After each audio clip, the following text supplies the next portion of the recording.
Če bi recimo svojim otrokom, svojim vnukom, nečakom povedal zgodbico, pravljico o Sloveniji, kakšna bi ta pravljica bila?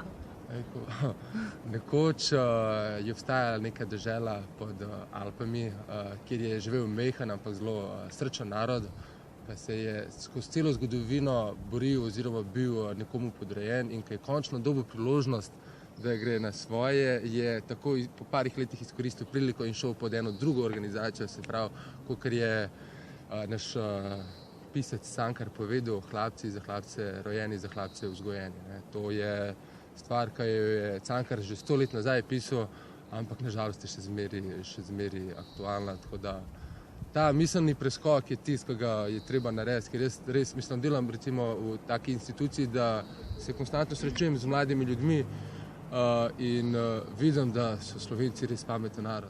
Pa če bi imel recimo nadnaravno moč, kaj bi spremenil v Sloveniji? Ali pa kaj bi najprej spremenil?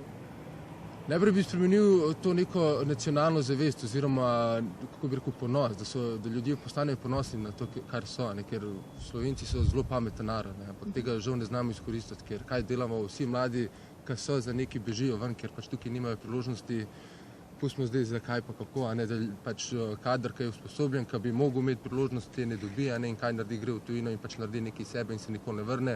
V Sloveniji pa ne bom rekel, da ostanejo tisti, ki niso za nič, ampak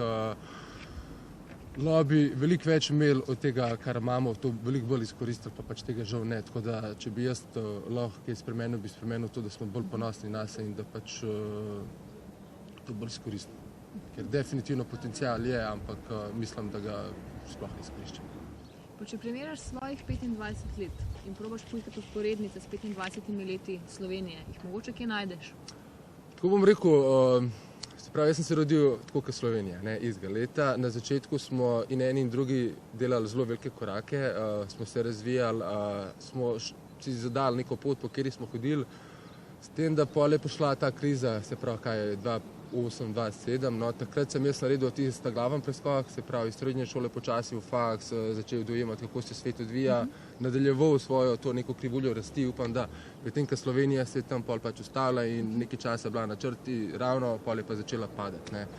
Tako da do takrat smo bili zelo podobni, od takrat naprej pa mislim, da mi Slovenija ne sledi več na moji poti. Upam, da se bomo še naprej razvili, upam, da se bo tudi Slovenija sam zaenkrat, mislim, da se to ne dogaja.